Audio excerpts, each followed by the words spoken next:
When you're facing off against the forces of evil, cheating isn't really in the book. It's all about strategy. Sometimes though, that strategy can seem just a little tiny bit unfair. I'm Adam Andrews, and today on Top 10 Nerd, it's the top 10 superheroes who cheated to win. Coming in at number 10 today is Doctor Strange. Using time travel is usually a pretty cheap way to wrap up a story. It hardly feels satisfying, except in the case of Doctor Strange in his MCU debut. In the first Doctor Strange movie, Steven not only uses the Eye of Agamotto, aka the Time Stone, to not only defeat the movie's main antagonist, Caecilius, but in a somewhat hilarious sequence, he defeats one of the most powerful of his comic book villains, the ruler of the Dark Dimension, Dormammu. Using the Time Stone to create an infinite time loop, he confronted Dormammu with the now iconic line, "Dormammu, I have come to bargain," but would every time just get completely obliterated by the villain, only to return over and over and over again. Trapping Dormammu in this moment forever and unable to do harm to anyone else, this drove Dormammu nearly to the end of his wits, and he finally agrees to just do what Strange wants so he can be left alone. It's cheating, but it's actually pretty great. Number 9. Iron Man vs. the Void. This is more one of those do whatever the hell I can do to defeat you kind of moments, so not entirely cheating, but more like just doing something kind of unexpected. In the Marvel Siege storyline, Bob Reynolds, the Sentry, one of Marvel's Superman-like characters, but kinda way cooler, has had a bit of a bad time, and he joins up with Norman Osborn and his Dark Avengers, being somewhat taken over by the Void. In the end of the story, the Sentry, using the power of the Void, or more like the Void using the power of the Sentry, was directed by Osborn to take out the floating city of Asgard, which he did, sending it crashing to the ground, and then he even took the life of Loki. The other Avengers and Thor have not been able to defeat Sentry/Void yet, so as one last ditch attempt, Iron Man uses a whole hammer helicarrier as a missile and crashes the whole thing down on top of the Void. This weakens Void enough that Thor can end him with a blow from Mjolnir, but damn, Tony really just had enough of this guy, just straight up. Not good. Number 8. Batman.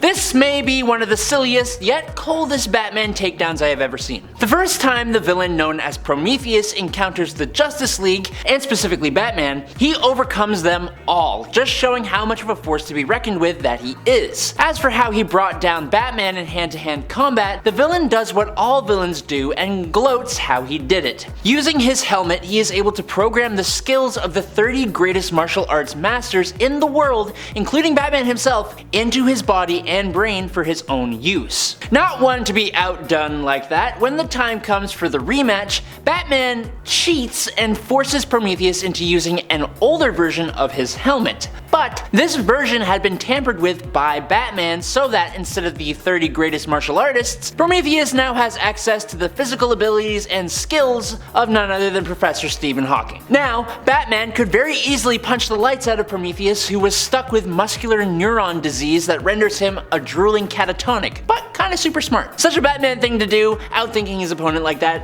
still kinda cheating. Number 7. Iron Man. Spider-Man and Iron Man have had a bit of an interesting relationship. In the MCU, it's very father and son, but in the comics, and specifically in the Civil War event, while Tony takes Peter under his wing and even gives him some upgrades, he actually manipulates the Spider-Lad quite a bit. Spider-Man switches to Captain America's side, and in Iron Man Volume 4, number 14, Spider-Man, alongside a few other heroes, launch a surprise attack on Tony. While Spider-Man has beaten Tony Stark before, specifically when Tony threatened Mary Jane and Aunt May, which was dumb, the use of the spider armor gave Tony a ton of information about Parker's spider sense. Not just being able to replicate it for himself, but Tony Stark got the information to use Peter's own spider sense against him, which he does while making a nice little baseball themed strike 1, 2, and 3 joke going on in there. It's fitting as they are fighting at Yankee Stadium. Is this cheating, or is it using gained information to your advantage and being tactical? You decide. Number 6. The Super Showdown. In Superman number 153, a group of Kryptonian criminals who were banished to the Phantom Zone come to a small western town called Drywood Gulch. First of all, can I just say, why do the Kryptonians always send people to the Phantom Zone when they seem to always be able to just come back? Like, we have these guys, we have General Zod, what's up with that? I don't get it.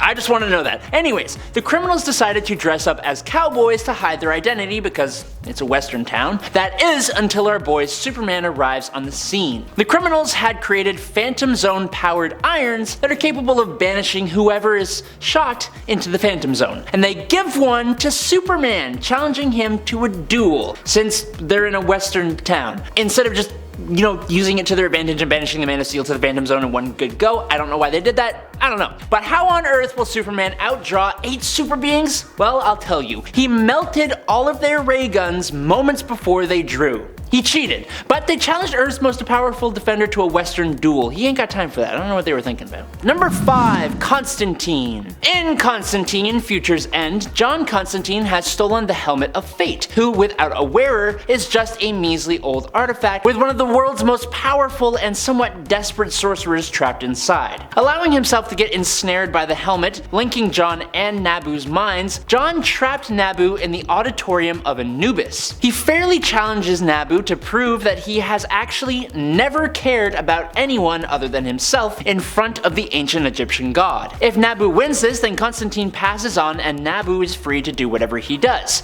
But despite the sorcerer's many great deeds, Nabu can't actually prove that he cares about any single individual. And Constantine kind of proved this because when he summoned the helmet, Nabu immediately started influencing random everyday people to come to try and claim the helmet and save him. But Constantine, on the other side of this, had set up a man to subdue each person that was called by the helmet, and when one person didn't make it, another would just be called, and then another, and another, and another, and so on. Each person just being used as a tool by Nabu, who didn't actually care what happened to any of them. Constantine proves that Nabu doesn't give a damn, and then Nabu is eaten by Anubis, just straight up. But it turns out that even the challenge was a trick, with Constantine making a deal with the demon Ifrit, who now inhabits the Helmet of Fate in the place of and sort of alongside Nabu, bargaining with those who choose to wear the helmet. That was a lot, but cheating is kind of par for the course with Constantine. That's kind of how it goes. Number 4, Superman vs. Batman.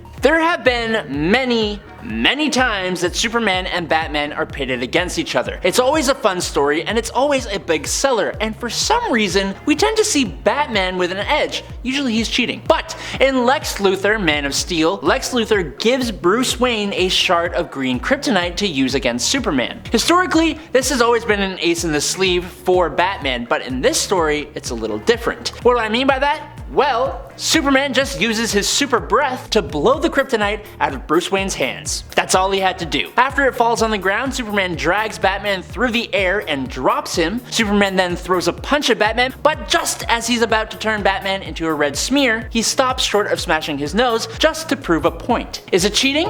I think so, but really it just shows that Superman can easily destroy Batman if he wants to. Yes, Bruce can win and has multiple times in comic books, but with so much more effort than Superman ever would need to put in, and this proves it. Number 3, Revenge Denied. After discovering the planet of the Superman Revenge Squad, the face of DC Comics, Superman charges at the planet with a full frontal assault armed with nothing but his abilities and a strange package attached to his chest. The Revenge Squad fires all their most dangerous, most powerful devices at Superman, firing everything they think will take out the Man of Steel. They all impact on Kal-El, and the villains think they've won for a moment. But when the dust settled, they didn't even leave a scratch, which really, they should have seen that one coming. Instead, the package on Superman's chest detonated, encircling the whole entire planet in a layer of mist. Superman, using his super voice, then yells down to the villains, explaining that if any of them pass through the mist, leaving the planet, they will suffer total amnesia,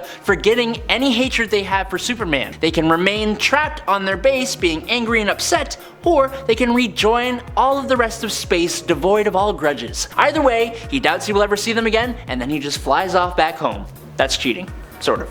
It's pretty good actually. Number 2, Magneto. On the mutant nation of Arakko, which is situated on a terraformed part of Mars, the Arakko mutants handle their conflicts a little bit more aggressively, meaning usually through fighting. In issue 3 of 2022's X-Men Red, Tarn the Uncaring, a powerful mutant with superhuman strength and the mental ability to shut off, enhance, and alter mutant powers, has turned the also incredibly powerful mutant Vulcan into a gruesome floor decoration. And he celebrates his win, exclaiming that he is unkillable and asking who will challenge him now. And to his surprise, someone answers. You see, another powerful mutant who is hanging out on Arakko is none other than Magneto. Magneto comes floating into the Colosseum with his helmet and calls Tarn a stain on the planet, challenging the recently victorious mutant. Now, Araki combatants are allowed to use weapons outside of their powers, and like I said, Magneto has his helmet, which, if you are unaware, blocks mental powers. Before Tarn even finishes his sentence to accept the challenge, Magneto uses his metal controlling powers to slam the helmet onto Tarn's head, blocking his powers from being used, and then in one swift move, he crushes the helmet and Tarn's head like a can of pop. It's so fast and so ruthless, and it's the most